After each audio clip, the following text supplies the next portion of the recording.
Welcome to another edition of a post-race analysis. I'm Keegan Schneider. I'm here to break down the first Pocono race, the Pocono Organics 325 at Pocono Raceway, of course, here today. So this race was built solely off of strategy and trying to get major track position throughout the course of the race. The strategy game is actually pretty fun to watch, to be quite honest, at least in my opinion.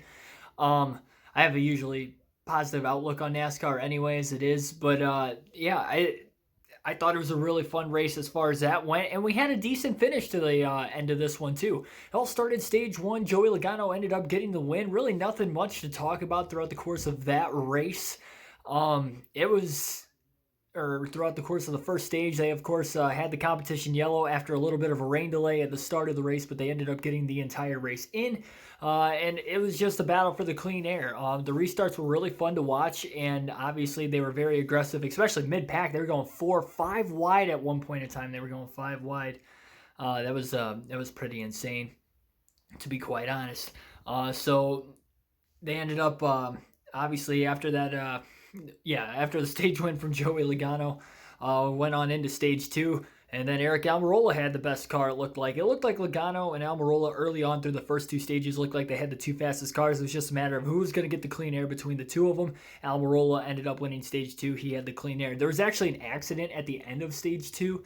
A hard crash, might I add, between Eric Jones and Tyler Reddick. Jones had to check up out of the gas. It looked like I don't know if he got tight or loose, whatever it was. He had to check up out of the gas. He had a very, very tough time trying to keep control of the car and got ran over from Tyler Reddick. A hard hit into the inside retaining wall where the pit wall was for both cars. Heavy damage, pretty much took both of them out of contention to win the race. So that's unfortunate there. Especially for Eric Jones, who's on my fantasy team. Luckily, it happened in stage two. I was able to put him to the garage, and it really ruined any sort of a day he had. He was slowly getting faster throughout the course of the day. Of course, again, he started mid-pack, but he was slowly gaining spots. He was into the back half of the top 10, just didn't have a good restart there, and ultimately ended up in an accident. Eric Almirola went on to win stage two.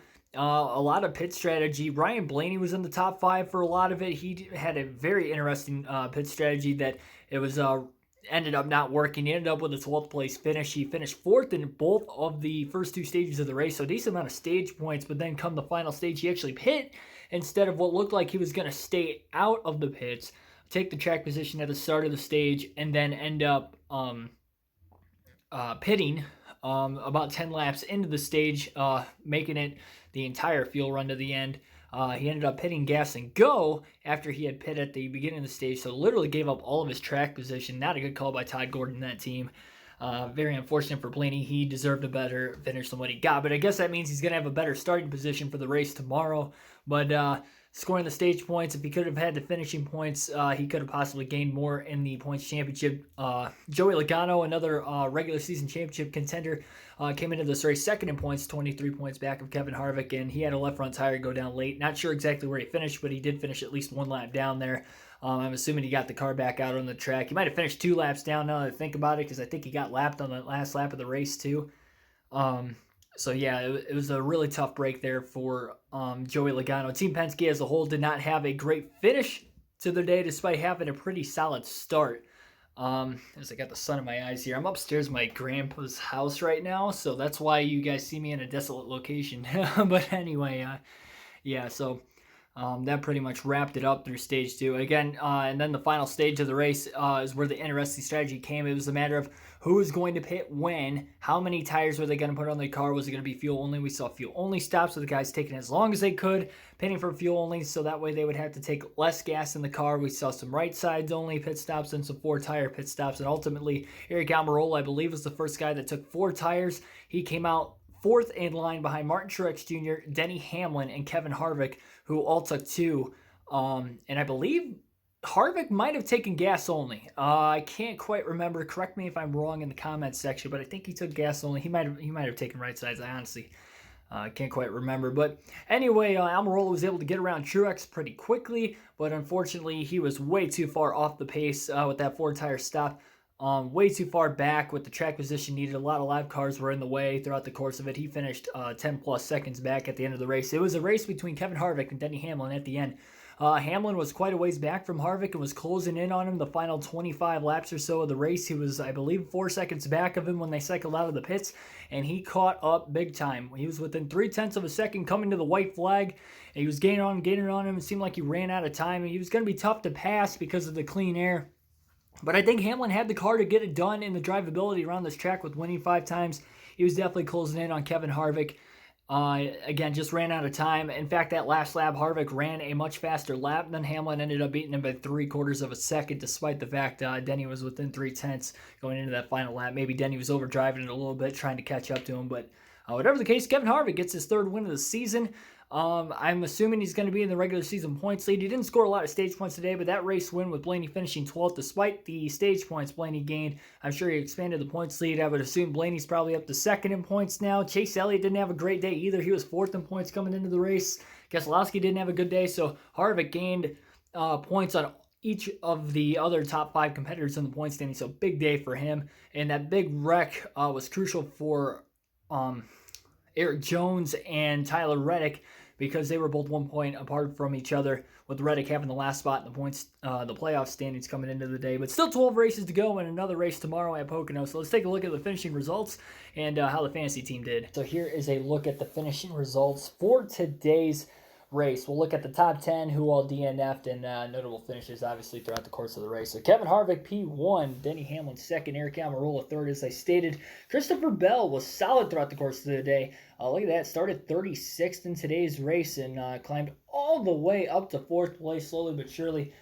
Very good call for them. They'll be ones to look out for tomorrow. Kyle Busch was my pick to win the race. He finished 5th, was consistently in the top 10 all day, just didn't quite have the race-winning speed. Martin Truex Jr. 6th, Clint Bowyer 7th, Michael McDowell with a great run in 8th. Great pit strategy to get him a top 10 late. Keselowski snuck into the top 10, finishing 9th, and Chris Busch rounded out the top 10. Great call, same strategy game as what Michael McDowell had as well to get Buescher a top 10 finish.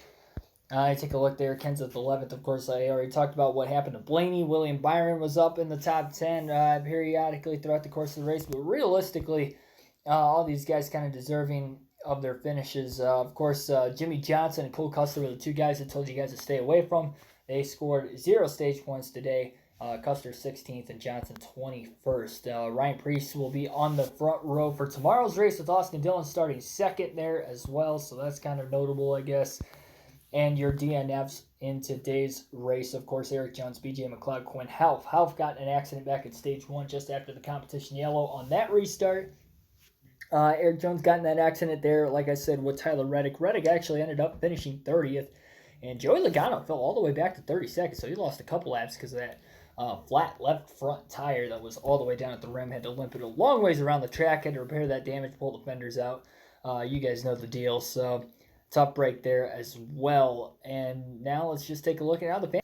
So still waiting on everything to finalize for NASCAR, of course, before I can put tomorrow's lineup in as well. That will be coming on a future video. But for right now, we take a look at how the fantasy team did. Of course, I had some pretty consistent guys. Again, Eric Jones wrecked early enough right at the end of stage 2 that I was able to put him in the garage. Didn't risk a lot of points there. It'll be interesting to see how much they can get that car fixed and handled. He's probably going to stay out of the lineup tomorrow, even though, again, he's got a good track record at Pocono, but having to use the same car. I don't know if they can actually haul another car in, if they're allowed to in that circumstance, because, that was a really banged-up race car, of course. We had a couple other cautions throughout the course of the day as well, with some backmarker cars, like I mentioned, the Quinn Houff incident. But that was pretty much about it. Then we went over the notable stuff pretty much. There was just so much different strategy. Like I said, the 4 tires, 2 tires really kind of scrambled the finishing order up. But I think you're going to see a lot of the same tomorrow. It's a 25-mile longer race, which ultimately isn't that much of a difference. So I think it's only going to be, if you do the math right, I guess it's only going to be a 10-lap longer race? Yeah, 10-lap longer race tomorrow. So 140 laps instead of 130. Stage lengths will be just a hair longer, but I think you're going to see a lot of the similar strategies, and we'll just have to see how that'll play out. Very good chance I think we're going to see a new winner tomorrow. But Kyle Busch, again, he had a top 5 finish, a lot of stage points today, 42 points total. Aric Almirola, I think, had the biggest points day today. He had the most points out of any driver because he had 19 stage points, finishing 2nd in stage 1 and winning stage 2, and, of course, finishing 3rd for his place points. Ryan Blaney, again, he had a lot of stage points, 15 total. I stated that he finished 4th in both stages. He actually finished 3rd and 4th. He finished 4th and 6th, my bad. And Denny Hamlin had a lot of points today, finished in 2nd place. Really, William Byron was the only guy that really lacked. No stage points, and he finished outside the top 10. So he was really the only guy that was hurting on my fantasy team today. But we're running out of guys to pick here, and we still got 12 races left. As far as, taking guys like Harvick and Truex that have been dominating throughout the course of the year. So that's why I went with the guys I went with, like William Byron today, because otherwise, in hindsight, yeah, I probably would have taken Truex. But we still got another day tomorrow.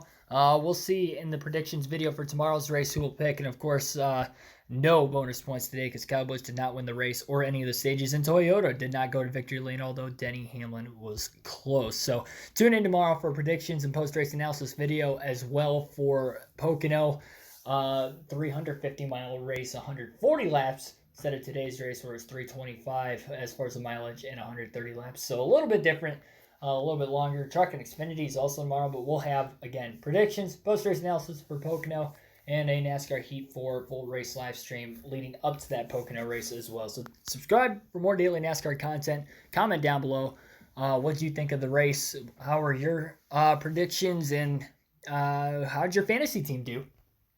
Also, hit the like button if you enjoyed today's video as well, and I will see you guys